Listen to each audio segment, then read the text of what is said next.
বৌমা। হ্যাঁ মা, আজ কি খাবার বানাবে? তুমি যা বলবে তাই বানিয়ে দেবো। বৌদি একটা কাজ করো না, আজ বিরিয়ানি বানাও, আজ তো রবিবার। আরে বেটা, বিরিয়ানি না বৌমা, তোমার যেটা ভালো লাগবে তুমি সেটাই বানাও। ঠিক আছে মা, তাহলে ফ্রাইড রাইস বানাই। হ্যাঁ বৌমা, ফ্রাইড রাইসই বানাও, অনেকদিন হলো ফ্রাইড রাইস খাইনি।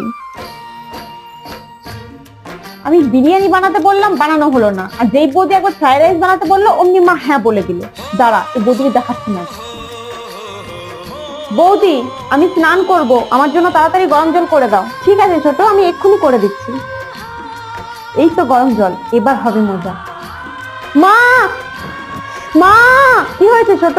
কি হলো, এত চিৎকার করছিস কেন? মা দেখো না, বৌদি এত গরম জল রেখে দিয়েছে, মা হাতে ছ্যাঁকা লেগে গেল।